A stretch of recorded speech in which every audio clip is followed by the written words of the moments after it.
Hi friends, good morning. Welcome to my YouTube channel. ಇವತ್ತು ಬೆಳಿಗ್ಗೆನೇ blouse start ಮಾಡಿದ್ದೀನಿ. ಬೆಳಿಗ್ಗೆ ಅಂತೇನಿಲ್ಲ, 10 ಗಂಟೆ ಆಗಿರಬೇಕು ಆಲ್ರೆಡಿ.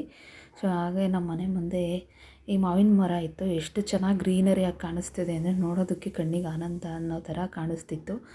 ಸೊ ಹಾಗೆ ಇವತ್ತು ನಾನು ಫಸ್ಟ್ ಗ್ರೀನರಿಯಿಂದನೇ ಬ್ಲಾಗ್ನ ಸ್ಟಾರ್ಟ್ ಮಾಡಬೇಕು ಅಂತ ಸ್ಟಾರ್ಟ್ ಮಾಡ್ತಾಯಿದ್ದೀನಿ. ನೋಡೋದಕ್ಕೊಳ್ಳೆ ವ್ಯೂ ಸಕ್ಕತ್ತಾಗಿದೆ ಅಲ್ವಾ.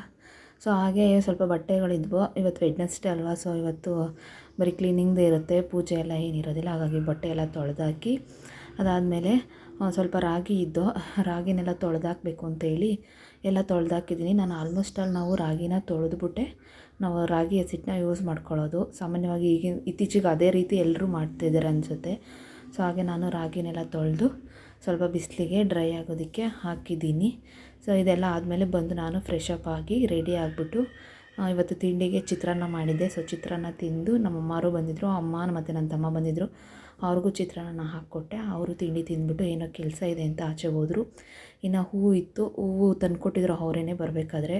ಸೊ ನೋಡಿ, ನಮ್ಮೂದ್ರಾಗೆ ಬಿಟ್ಟಿರೋ ಅಂಥದ್ದು, ನಾವೇ ಬೆಳೆದಿರೋದು ದುಂಡ್ಮಲ್ಗೆ ಮತ್ತು ಮಳ್ಳೆ, ಆಮೇಲೆ ಸೂಜಿ ಮಲ್ಲಿಗೆ ಮತ್ತು ಕಾಕಡ, ಕನಕಾಂಬರ, ರೋಸು ಎಲ್ಲ ಮಿಕ್ಸ್ ಇದ್ದು. ಸೊ ಅದನ್ನು ಹಾಗೆ ಕೂತ್ಕೊಂಡು ಕಟ್ಟಿದಾದಮೇಲೆ ನೆನ್ನೆ ಸ್ವಲ್ಪ ಹಾಲು ಉಳಿದಿತ್ತು. ಸೊ ಹಾಲಿಗಾಗಿ ಹಾಕಿದ್ದೆ.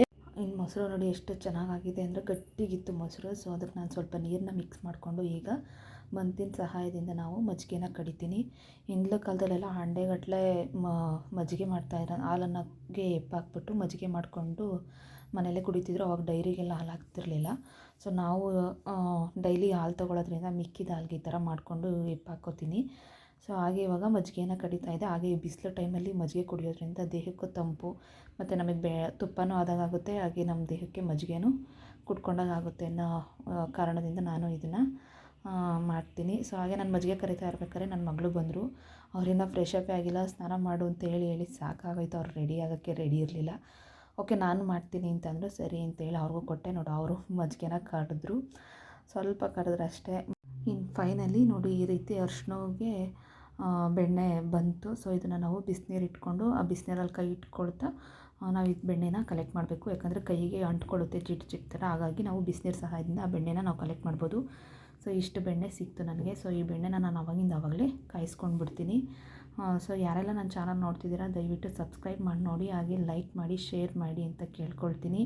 ಇನ್ನು ಈ ಬೆಣ್ಣೆನ ನಾನು ಹಾಗೆ ಕಾಯಿಸ್ಕೊತಾ ಇದ್ದೀನಿ. ಕಾಯಿಸ್ಕೋಬೇಕಾದ್ರೆ ಸಣ್ಣ ಹುರಿಲಿ ಕಾಯಿಸ್ಬೇಕು, ಮತ್ತು ಅದು ವೈಟದು ಏನಿದೆ ಅದೆಲ್ಲ ಕೆಳಗೆ ಕುಕ್ಕೊಳ್ಳೋ ತನಕ. ಆಮೇಲೆ ಫ್ರೆಶ್ ತುಪ್ಪ ರೆಡಿ ಆಗುತ್ತೆ.